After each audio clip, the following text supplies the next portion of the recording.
When the holidays start to feel a bit repetitive, reach for a Sprite Winter Spiced Cranberry and put your twist on tradition.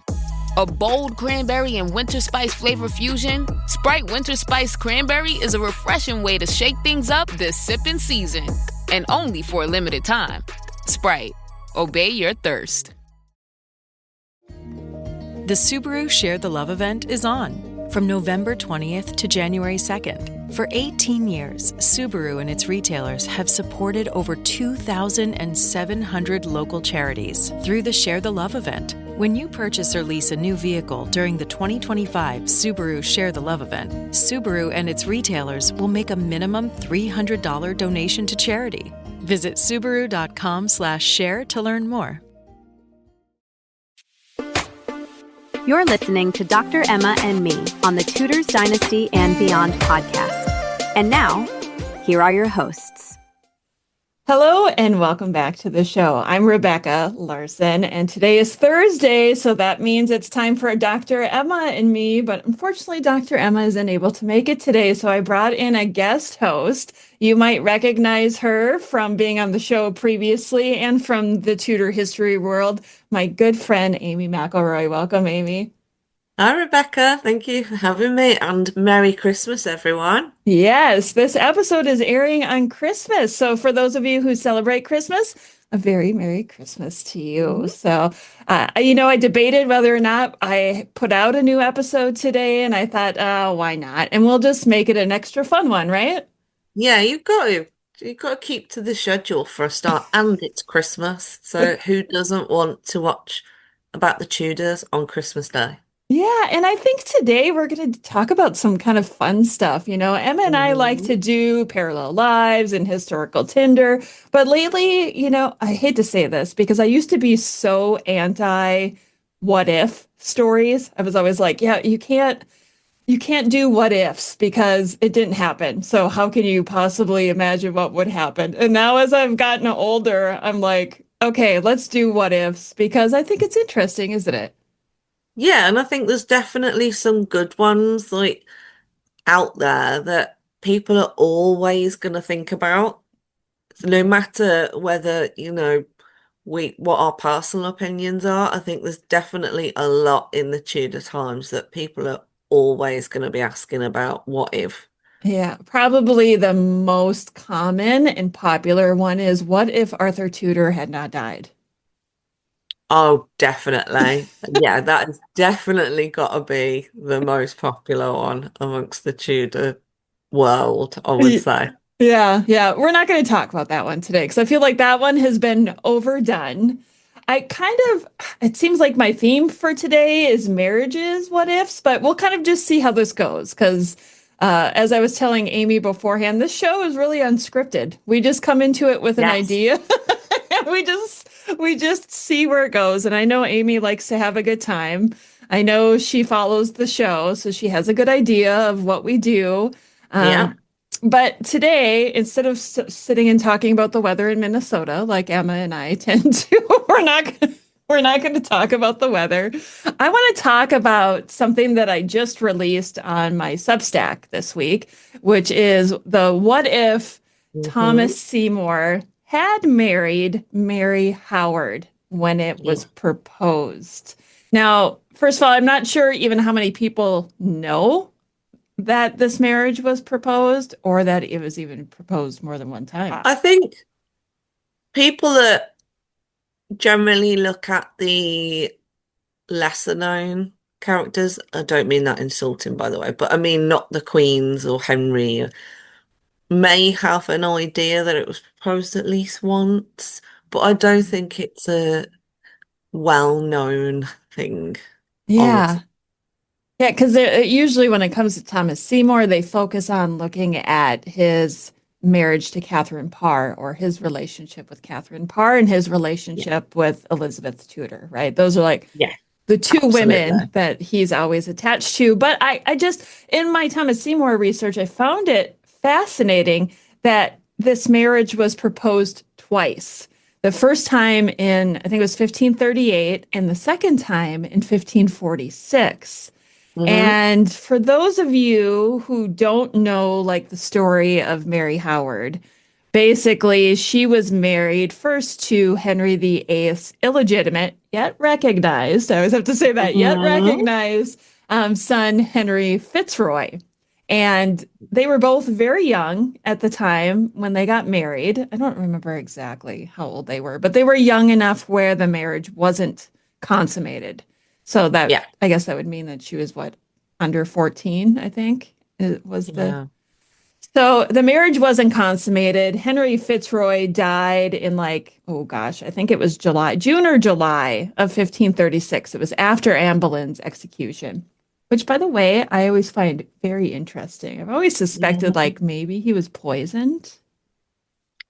I personally wouldn't be surprised.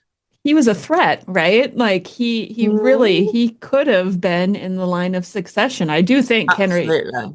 Henry VIII was moving in that direction because I think at that point both Mary and Elizabeth were legally illegitimate, and so was he. Hmm.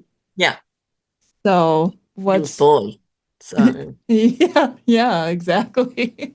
mhm. So anyway, he dies young. The marriage was never consummated. But Mary Howard is the Dowager Duchess of Richmond in Somerset because she's got this. That's a great title, right? It is, isn't it?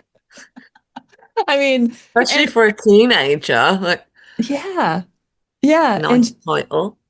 she comes from the Howard family, so that's the Dukes of Norfolk and the Earls of Surrey. And she knows what it's like to be a noble lady. And because the marriage was not consummated, Henry VIII refused to like give her any money after the fact. Hmm. He was like, "No, I'm sorry, the marriage was never consummated, so I'm not giving you any of your dowry or your jointure or whatever." I don't remember the technical term. Although, to be fair, I'm sure the Duke of Norfolk could more than handle expenses of her. So, Right. Yeah, that's the whole thing with this story is that he clearly had the money, especially in absolutely. 1538, but yet he goes to, like Henry VIII because his daughter's like, "Dad, give me some money. I need some I need some money to live." And the Duke of Norfolk is like, "Oh, honey, I can't afford it, but the king should be paying you an Yeah. allowance." So so he goes to the king, and I don't remember exactly the order of events if who brought up the fact that she could marry Thomas Seymour. But at this time, this is 1538, so Jane Seymour had already been queen. She'd given the king a son and she's dead. Yeah. But Thomas Seymour is still uncle to the future king. So Hmm. that's a pretty good connection for a marriage. And we know It is. how smart Norfolk was, right? Because he was smart He, enough to he see. was not stupid, that guy. Like, personally, I don't like him, but Yeah. he wasn't stupid. He knew exactly what was going on. Yeah. So he's like, okay, so maybe if I connect my daughter then to a Seymour, that's going to get our family closer to the throne. I feel like that's what the Howards always wanted was to be as close to the throne as possible, right? We look Hmm. at Anne Boleyn and Catherine Yeah. Howard. So they propose this marriage. Henry VIII says, "Yeah, sounds like a good idea. Let's do it." And then nothing happened. And the, and there's like no explanation at all why nothing came from that. It seems like Thomas Seymour was on board with it at the time. I mean, why wouldn't he be? It seems like Well, a yeah, it's for him it's a good move. Do you know what I mean? Like politically, financially, it's a good move for him. yeah. Although maybe he doubted it because, she didn't get all the money from the king. So if she'd have got her dowry and everything else, she'd have been very, very wealthy in her own right. Yeah. So maybe that's something that he reconsidered when she didn't get all of it. So, Yeah, that's possible.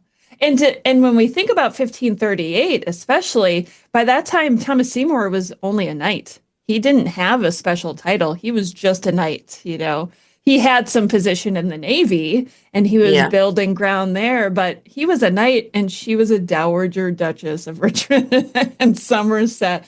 So when I think about that, surely, And young. So yes. her children, Yeah. you know, that would have been a very good move for Seymour. But Yeah. hmm, Yeah. No, it's interesting to think why it didn't happen and who put a stop to it. right. Exactly. So, okay. So here we are. It's 1538. Thomas Seymour is a knight, and Mary Howard is a dowager duchess. And, who knows what happens? Who knows why this fell apart, but it didn't happen. Then it comes back again in 1546. And I just find this interesting. So now this is 8 years later, and Mary has yet to be married. She still has yet to find a husband. Part of me thinks this might be intentional. Yeah. I would say it's intentional, but also how much of it is intentional on her part. Yeah. Yeah. Who could you match her Maybe with? she just thought, like, I don't want to do this. Like, I've got my family's got money, Yeah. titles. Why do I need a husband? Right. Right. And why would I want a husband who's just a knight? Yes. And yes, he's Yeah. uncle to the future king, but he has no title. And that's one of the things that I think about too. Like, had they been married, would Henry VIII have given Thomas Seymour a title to match Mary's? Ooh.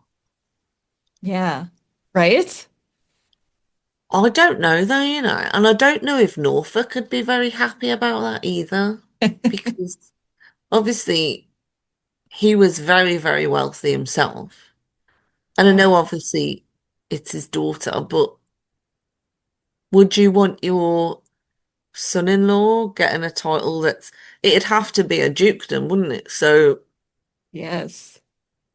although he Yeah. wouldn't be a royal duke, he would he would be a duke, and there weren't actually that many of them around. So Yeah. So I when don't know she, if I Norfolk would have wonder, liked that. I wonder if he would have had to make him like Duke of Richmond and Somerset. I mean, that title was available, wasn't it? I think at that time. Yeah. Yeah. So that would have probably been the easiest route to go, but whoa, Ooh, that would have interesting. that would have given Thomas Seymour a lot of power and wealth, and I don't know how people would have felt about that. Especially his brother. That would be interesting. What was it? What would his brother think about that? Yeah, because at that time he was just Edward Seymour was the Earl of Hartford. That was it. Yeah, I don't think he'd have been very happy that his younger brother was elevated to a dukedom above Yeah. him and married to a Howard. Yeah. So, Yeah. Well, so yeah, that makes me wonder if maybe Edward Seymour had something to do with kiboshing the possible marriage that we just don't know because it all happened behind the scenes. mm, I know there's yeah. so So it much. could have been Mary herself. It could have been her dad. It could have been either of the Seymour brothers. But Yeah. I don't know. Thomas, it seems it would be odd for him to not want that. Right. Any man at the time. Yeah, a young girl who's capable of being able to give him children, Yeah. comes from a wealthy family. Hmm. I Yeah. can't see Thomas being the one that put a stop to it. I Unless he can was having too much fun at sea. Who knows? Maybe he thought, I don't want a wife. I'm having way too much fun. Yeah, that's always the question with him is like everybody's like, why did it take him so long to get married? And I'm like, I don't have an answer to that, honestly. Who knows? Maybe it's just very, very picky. Maybe. I mean, they always say he was such an attractive man. He had a lot of charisma. He was very athletic. Maybe his bar was held very high for his future wife, but he was open to marrying Mary Howard. So, but then again, she was, from a very noble family, very Yes. wealthy family. So that was probably it was very appealing to him. But But then what, maybe that was the bar that he set himself, which meant he had very few other options. Yeah, So maybe that's why it took him so long. maybe. Well, when I look at the 1546 one, that one I'm always very curious about because, like I said, here we are 8 years later and it's being brought up again. And at this time, Henry VIII is already married to Kateryn Parr, Mm-hmm. right?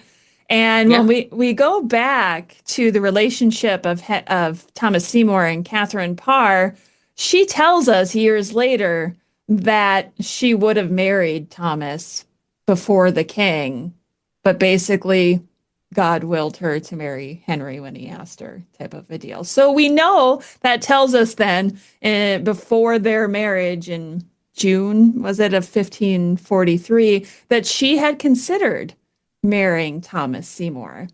And the way that she puts it in the letter is like maybe he probably felt the same way too, like that was a possibility for him. So there's another what if. What if Kateryn Parr had married Thomas Seymour in 1543 and not Henry VIII? I think that just creates more questions for me because then I think, well, who would have been regent when Henry wasn't there? You know, would she have still published books if she wasn't a queen? Like, Yeah. did she use her position to help her do that? That just I can't think about that one. Way too many questions come out of that one. Yeah, Or who would Henry have married instead? right. Yeah, If anyone. exactly. Catherine Willoughby, maybe. She's always the one that's been brought Best up as friend's widow. Why not? yeah. Best friend that had married your sister. Why not? Yeah, Henry Cavill's widow. Yeah.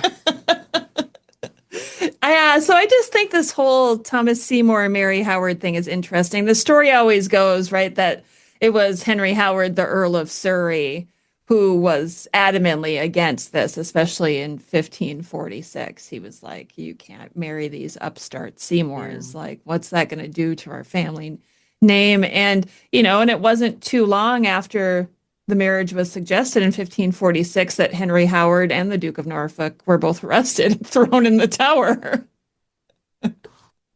So what would that have been, if the marriage had happened between Thomas and Mary Howard at that point, and now his father-in-law and brother-in-law are in the Yeah. Tower? Oh, that would have been a mess. Makes you wonder, do you think once Edward was on the throne, would he have bothered to, try and get his father-in-law released, or would he have just thought, yeah, leave them there because, they're out of the picture, which gives him an opening for more power and the possibility of using the funds and everything through his wife. Yeah, So, yeah. See, now I see it more as what would Edward Seymour have wanted with the Norfolk Surrey guys? Because he was the guy with the power, right? So now yeah. here, that would be then his brother's in-laws, and how would it benefit the crown? That to me, that's always Edward Seymour's place is But like then if protect. his brother did marry Mary and did get a title, would he have wanted to help him Oh, in any ah, way? Who knows? Would it have been, you know, that splintered their relationship? I don't know, but yeah.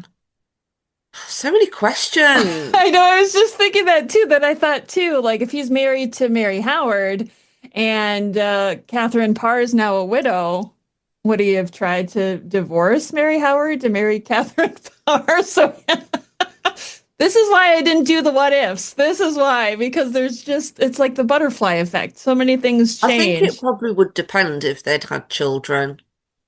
Hmm, I don't think he would divorce if there was children. yeah, Because if you've got a title, that title's going to pass to your kids. yeah, You don't really want to risk that. Well, I suppose again, depends, doesn't it, on how they're looking at it. Was it a true love thing between him and Catherine? So, or did he do it for money? Who? Oof.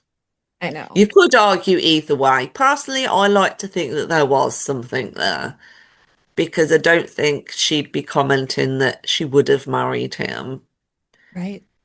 if there wasn't some kind of affection there. Yeah.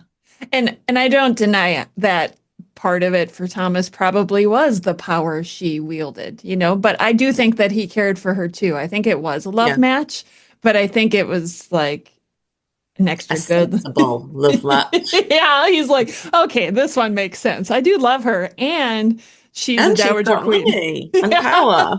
She can have her own And court. she's very smart. So, Yes, yes, and beautiful, and yeah.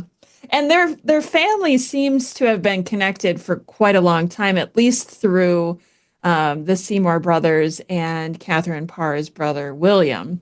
Like yeah. they were in the same circle for many, many years. So we don't necessarily know where Catherine came into that picture, how often she was around all of them, but there clearly was a family connection there, a little bit at Yeah. least. Yeah. So the So what many if? questions, though. I know. It's strange how one small what if question can put so many more questions into your head. Yes. Yeah. So we'll end that on the Thomas and Mary, but I do have another one that I thought would be fun to talk about with you Ooh, okay. because this is a subject matter that you've written on, which is Mary Tudor, Henry VIII's sister, the Queen of France. Yep. I was just thinking this morning, okay? Now, just stick with me on this one. She goes over to France. She marries this old French king, Louis XII, right? And she's Yeah. like this young and beautiful English princess, like the most beautiful in the world. She goes over Mhm. and marries this decrepit French king. I just feel so bad for her for that, but whatever. She became Hello. queen, right? And thankfully, he dies pretty quickly after the marriage.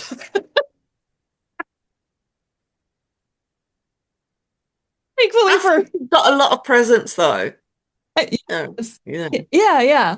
So it wasn't like how many, it was just months, wasn't it? Was it like five Yeah, months? 3 months. 3 months. So Yeah. it really wasn't that Yeah. long.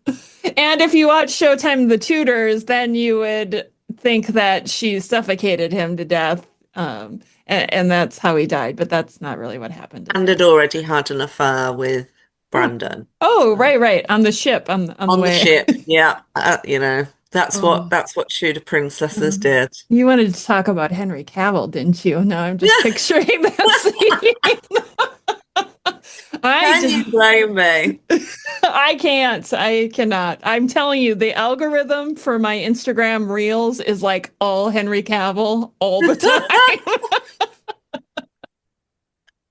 Oh my gosh. But I mean, I don't think the real Charles Brandon was as handsome as Henry Cavill.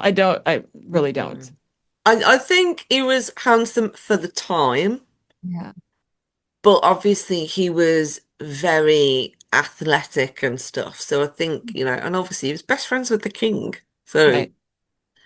you know, he got elevated so far. So Yeah. there's probably not many women by the time he got his dukedom that would have refused him. But Right.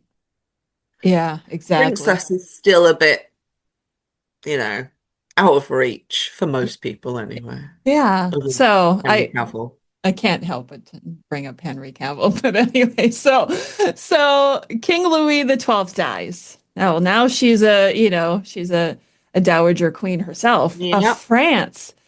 Hmm. And I often, it's like this morning I was thinking about it and I thought, well, what would have happened to Mary if Charles Brandon slash Henry Cavill was not in the picture? What would have happened? Oh, would she have stayed in France? Like you've written about her, so I'm curious to see what you think of this. I think she at least would have gone back to England for a time. So Francis obviously initially wanted her to stay in France. Mhm. But really, that's finance based. Do you know what I mean? Like he knew that her dowry, everything, the lands, no king in their right mind wants that income going to a different country. They just don't. Right. So, he had men. in mind that could marry Mary. That, you know, men of the French nobility, not, you know, Bob down the street, but they were nobility. So Mary would have had a very, very comfortable life if she stayed in France, but she didn't want to. So I think it all boiled down to Henry because although he is king, she's his sister. So as soon as she's widowed, she's back under his control as the man of her life. Usually it'd be your father, but obviously Yeah. he wasn't there. So it's Henry's ultimate decision. So I feel like he would have forced a return regardless. Now, whether he then would have married her off elsewhere in Europe, I personally don't think he'd have married her to a French noble. But, you know, there were other options. Charles V was still single at that point. So, you know, Maximilian, Mm. which, you know, what's worse, Louis or Maximilian?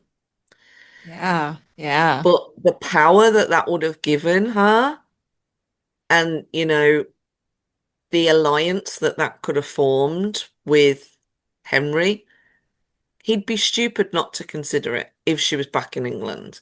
And Yeah. you can guarantee that those offers would have come in because not only is she the most beautiful in all of Christendom, Mm. but she's now ridiculously wealthy in her own right through Yeah. her dowry and everything else. So, you know, she's going to get offers. So I do think that Henry would have forced a return. And I probably think he probably would have married her off somewhere else in Europe.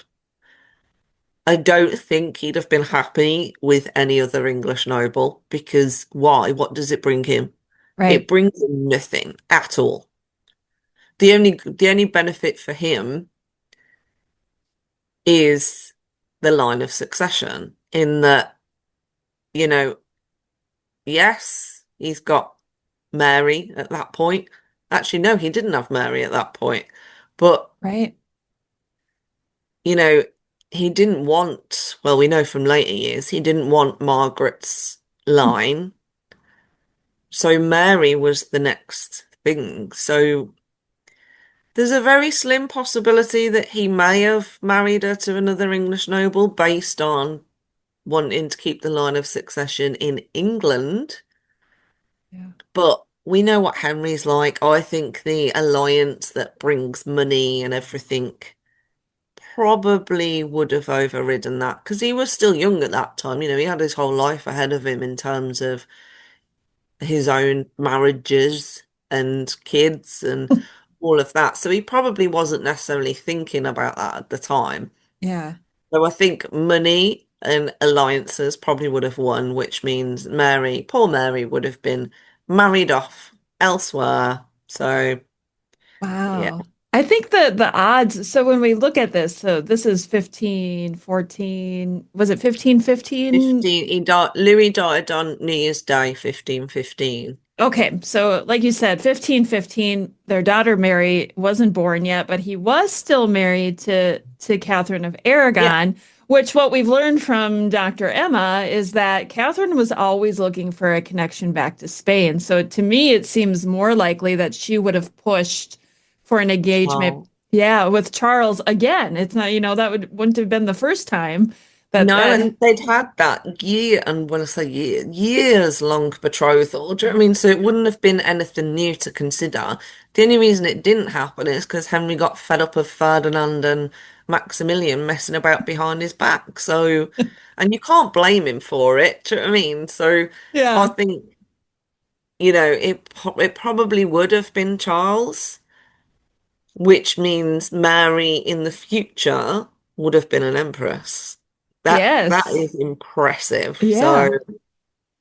yeah, How could he? I think that's where she would have ended up. Yeah, and I think Katherine of Aragon would have loved that for her sister-in-law too. She would have, Absolutely. And then And obviously Mary wouldn't be in debt to her brother either. that's So that's right. she would have got to keep all of those presents that Louis gave to her. Yeah. So she could have had this bright future. Instead, she married Charles Brandon. Henry Cavill. But, yeah. I love it. See, you just slid right into the role. You know how this works around here. Yeah, and even though, it feels like that was a love match for her, like this is what she wanted, what a different outcome. Yeah.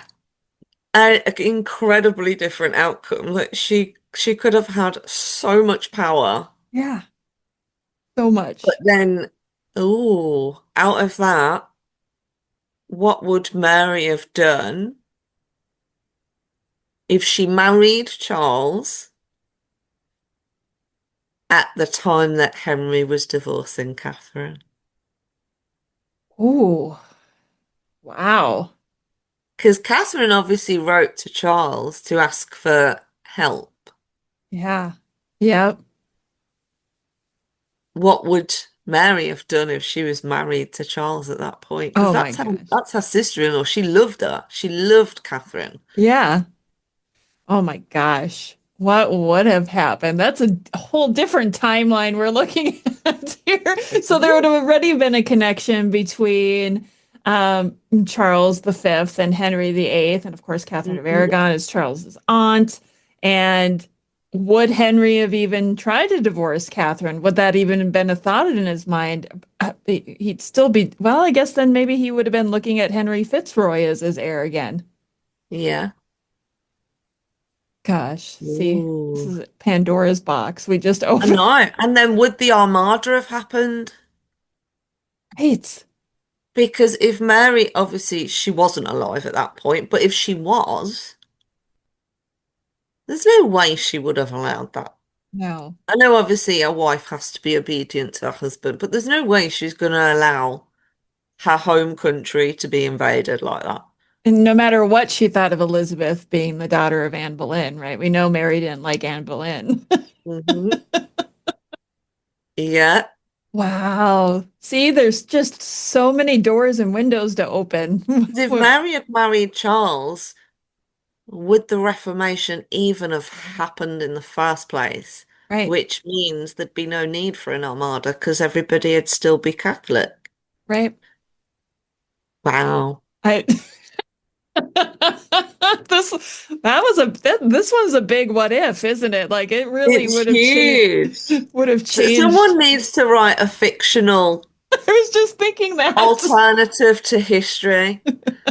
Not me, because I don't have the imagination for fiction, unfortunately. So somebody that's very talented can do that one. I agree. I have the ideas. That would be awesome. I would read that. Yeah. If anybody wants to write it, Amy and I will give you all the bullet points, but you create the story. Yeah. We have all the ideas for it, but neither of us can write in fiction and make it entertaining and paint the picture. That's just no. Yeah, if I wrote it, it'd be the most boring fiction book ever. Yeah. I don't know if you know this, and I seldom talk about this on the show, but when I first started writing about Thomas Seymour, I was convinced that I should write a historical fiction first, because it would be easier. And I finished it. I wrote this historical fiction book on Thomas Seymour's life and how I imagined it and why the things happened like they happened and why he didn't get married early on because he had this person that he loved before and she died. And, it was like I had this whole story written out in my head and I wrote this book and I remember I finished it and I went back and I started reading it and I was like, this is crap. This is the worst. Like in my head, it seemed like a great story in my head. I was like, this is great. To be fair, you Oh, Hilton stay, your beds are soft and cozy. No lumpy couch, no stiff futon, no shower line at crack of dawn. Oh, Hilton stay, our holiday you're saving. When you want holiday comfort you can count on, it matters where you stay. This season, enjoy spacious, comfortable rooms and friendly service when you book with Hilton instead. Hilton for the stay. The McDonald's snack wrap is back. You brought it back. Ranch snack wrap. Spicy snack wrap. You broke the internet. for a snack. Snack Wrap is back. Ba-da-ba-ba-ba. Speaking about that, then sounds like an absolutely brilliant story. I was sat here thinking, I want to read this. Yeah. Oh, yeah, I can send it to you, but you're gonna probably like go to sleep while reading it. Like I had the concept of what I wanted to do, but I am not good at painting a picture. Everybody's always like, you need to build the scene. And I'm like, no, that's not the way my brain works. And then I spent No. so much time trying to like I had a scene at the beginning where they were at Wolf Hall and they're like running through tall grass and there's sheep or whatever. And then I wrote in a like there was a wolf or something, and then somebody said there weren't wolves in England at that time, and I was like, I didn't even know that. So, like, there's too much to consider. I didn't grow up in England. I don't know these things. I think though the skill that goes into fiction, it blows my mind. Like when I read fiction, I just find it so impressive that someone can not only tell a story, but paint that picture. So you Yes. can literally see it in your mind, like characters, wherever it is, whether they're in a field with sheep and wolves, or, in the Tudor court with the gowns and the way they describe the surroundings. It Yes. just amazes me. I could never do that, ever. No, no. I love to read historical fiction because I love Absolutely. that escape. It's an escape. It's Yes. something different, but I am not talented No. at So praise to all those fiction writers out there. that's right. Even though we get mad at them sometimes because they change the history, you guys do a Yes. good job. But somebody please write the alternative if Mary married Charles. Yes. Yeah. Reach out to the show and then Amy and I will give you all of our bullet points. And then you just give us credit in the acknowledgments. That's all we ask for, right? Yeah, you do all the hard work, please. Yes, yeah, exactly. So, yeah, okay. So if she hadn't married Charles Brandon, who knows what would have happened? But there was something that you brought up that I want to talk about too. What if she had married Charles Brandon? And what if her sons had lived? And I think this is Yeah. part of her story that we don't talk about very often because we know about her daughters, right? But Yeah. why don't you go into it a little bit about her sons and kind of what happened there? So her first son was born I'll say not long, obviously, a few months after she was back in England. Hmm. Um, but he sadly died in childhood. Her second son was born a year later.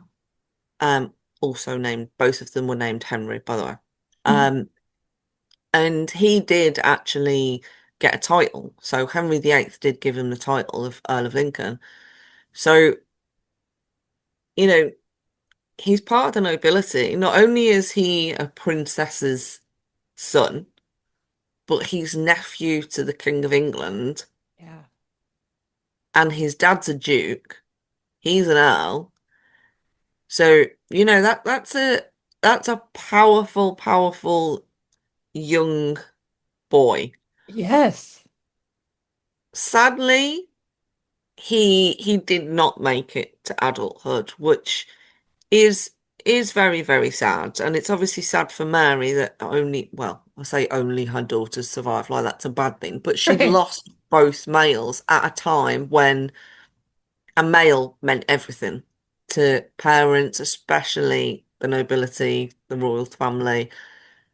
So it's something that I thought of when I was actually writing about Mary. And I thought, what would have happened when Edward died if one or both of her sons was still alive? Mm. Because obviously, according to Henry, he wanted the line to go down Mary's way Yep. eventually. Um, but even Edward, when he makes the decision that it should go to Lady Jane Grey, obviously originally he said and heirs or Lady Jane Grey's heirs, and then changed it to her. Well, you know, that would have been Henry Tudor, as in Mary's son. That would have been his niece.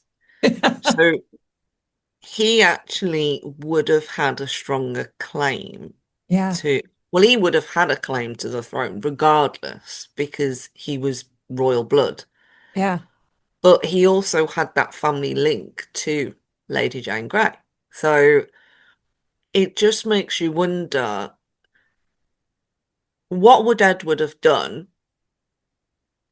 And I would imagine that the cousins probably would have had quite a close relationship because why not? Yeah. Charles Brandon was always at court, so there's a possibility his son would have been with him growing up all through court, like as all through his teenage years, whatever, with Edward. Yeah. So there's a possibility that they would have been quite close. So the first option is, would Edward have named him instead? Mm-hmm.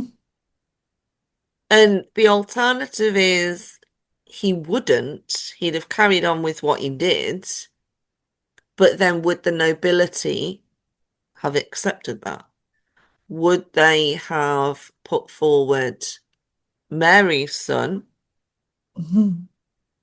and backed him against Mary Tudor? Because I Ooh. don't think it's necessarily as easy to go, well, Mary was Henry VIII's daughter. Yes, she was. And I would fully stand by the fact that it shouldn't matter if you're male or female. But that's today's society. Yeah. Then it was a whole different ball game. If you were male, you automatically got more support. So would the nobility have backed Mary over Henry? And then would Mary have bothered to fight it? Because that's her cousin and Yeah. he's male. So would she have took a step back and gone, do you know what? It's a royal cousin and he's male. I don't need to fight this. I'm happy with that. Or would she have still fought for it? Wow. Okay. You know what I'm hearing when you're saying all this? This all goes back to Mary in France. She is like the changing point. Had she Yeah. not married Charles Brandon and married Charles V, England would have stayed Yeah. Catholic, Yeah. and then Edward VI would have been Catholic. So then it wouldn't have mattered as much. But would we want a male or a female? That would be the biggest difference. It wouldn't be necessarily so focused on religion like it became because Edward Yeah. wanted to keep the reform religion in place. Wow. And My, technically, if, I don't think Mary would have sat on a bum and did nothing if Henry was trying to divorce Catherine if she was married to Charles. yeah. So Henry probably wouldn't have been declared the head of the church,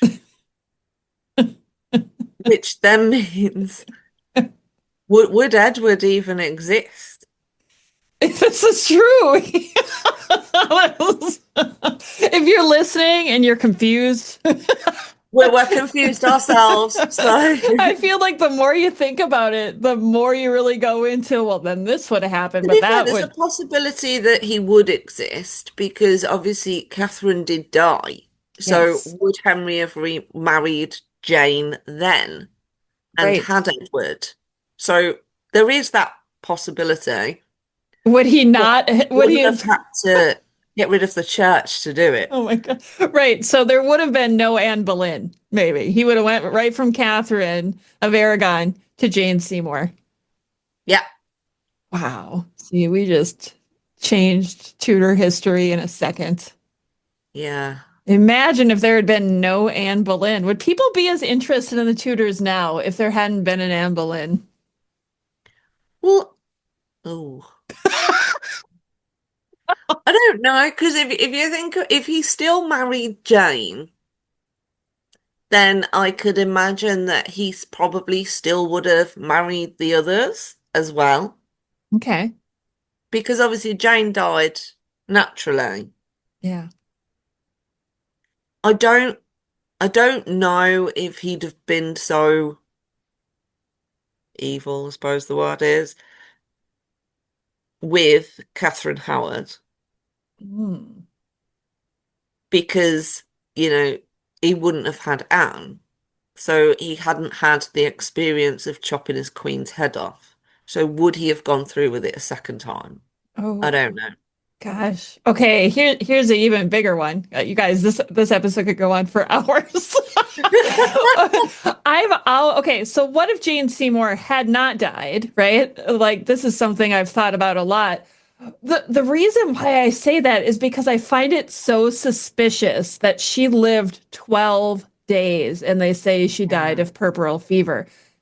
That's a long time to have puerperal fever. Kateryn Parr lived like 5 days. Elizabeth of York didn't live that long either. So I've always been suspicious that Jane died from something else. Something else killed her, or someone else killed her, because it was a threat. Keeping the Seymours in power was a threat. And who knows? Edward was a baby. He could die, right? Yes. So I don't know. And let's face it wasn't exactly uncommon for babies to die back then. So. Yeah, exactly. And the Seymour line, when we look at it, Jane Seymour's mom had 10 children. 10. The first 4 were sons. Okay. But who would do that? Well, I don't know. Maybe Norfolk? Good. That's who's popped into my head straight away. He's the only person that popped into my head, which, feel bad saying that now, but... Well, who was the person that was grasping for the most power then? It always seems like we go right back to him. Yeah. So there's another... Oh, wow. Yeah, if she had lived, it's totally possible that she could have given Henry many sons and many children. Yeah. And then he would have had no need to remarry anyone else. He would have just, who knows? Maybe if he went from Katherine of Aragon, stayed married to her until she died in January of 1536. And then straight to Jane. Yep, right to Jane. And then here he goes. He's got everything that he always wanted. But then, this just popped in my head too, but then we know that the Henry probably had some kind of medical genetic condition that didn't allow him to have several living children with his wife. So who knows if she would have been able to give him that many living children. Yeah, but then if there was no Anne, there'd be no Elizabeth. Yeah, yes. How history in England would have changed, huh? Wow. What would your country be like today if there'd never been? Know. So wow. Many. I know. I did. Who knew when we talked about Mary Tudor and Charles Brandon / Henry Cavill that it would turn into this whole alternative history of England? But that really, her marriage to Louis XII and his death, I think that was a huge shift. And to be fair, what would have happened if she'd have got pregnant? Oh, right. Ugh, just. I know, but if that was a son, that's the next King of France. Yes. Francis would have been out of the picture. Yeah. So that probably would have worked very well for Henry VIII. Yeah. Because his little sister, would be the mother of the King of France. Whoa. So all those wars with France probably would have gone away. Yeah. Although it didn't work with Scotland, but you know. Oh gosh, so now you mentioned Scotland. So this is the last one that I wanted to talk about. I didn't even know that, like, I was worried we weren't going to have enough to talk about in this episode, and I've been sorely mistaken. The amount of questions that are in my head now, I'm not going to sleep for about a week. I'm just know. going to be thinking all of these things. I might have to write them all down. See, this is my new Substack every Monday, I think, is either Rebecca raging about something or if a what if about history. I love it. Okay, so you mentioned Scotland. And one of the things... Am I going to wish I hadn't now? Yeah, I don't know. This one might be a little bit more difficult for both of us because this is kind of like a little bit later in the timeline where maybe I'm not quite as strong in the history. But what if the rough wooing had been successful? And, it kind of started at the end of Henry VIII's life and then overlapped into the beginning of Edward VI's reign. What if they had convinced Mary of Guise and the council or whatever was going on up there to allow Mary, who was the Queen of Scotland at that time, even though she was a little girl, to marry Edward VI, or I guess it just depends on when the future Edward VI, who's going to be. What would have happened? Imagine if Edward Well, that VI technically means that when Henry died, Edward would have become King of England and Scotland. Before James did. Yeah. Yeah. Yeah. So we're basically just moving it up a generation. It's from Mary Queen of Scots and James the First. Yeah. And would they have, if they'd have had children? Yeah. Ooh. It really would have changed the just the landscape. Yeah, because you then need to think, would all the religious wars of Scotland have happened? Yep. Because Edward was quite clear in his religious beliefs. If he'd have married Mary, she technically would have had to fall in line with his beliefs. Yes. Would there have been all the witch hunts? Would that, like you think about the fallout of James VI in Scotland and all the witch hunts, and would any of that have happened? Yeah. See, there's so many. Wow. I'm sure somebody has written something about that. There's got to be historical fiction out there about that. But if then there is, can somebody please let us know so we can read it? Yeah. I need to read this. Because we've already established. Somebody write that as well. Because we've established you and I are not capable of writing these stories. No. But, if Mary Queen of Scots, Mary Stuart, had not went to France and married the future Francis II, what would the relationship between Scotland and France look like? Of course, Mary of Guise was over there. She was French. But would it have changed that whole relationship because now Scotland and England are united? Yeah, I suppose you'd still have that old alliance, wouldn't you, between Scotland and France? That's not going anywhere. Would it have extended to England? I don't know, whilst Henry was alive, because, him and Francis were pretend friends, weren't they? Let's face it. Frenemies, that's what we would call them. Frenemies. So, I don't know. Oh my God. I know. What a fun episode. Gosh. And then, what if Mary was still in France? Because that means her nephew would have married into Scotland. Oh, wow. So surely at that point, they would have that friendship because Mary's not going to want her own country to be at war with where she is now Dowager Queen, and especially if she's got a child. Or what if she had married Charles V and became empress? So now there's an alliance between England, Scotland, and the Holy Roman Empire. Would there have been peace? Would France have just... That would have been Merry Christmas to all and peace on earth, wouldn't it? Because, I don't think there would have been all of these little battles and wars. I shouldn't say little, that's totally undermining everything. But you know what I mean. So I think, oh my God. I know. So many things. You guys, I hope you've enjoyed this episode because I clearly Amy and I have had a good time talking. My brain is now frazzled as hell, but it's been awesome. Merry Christmas to you. Yes.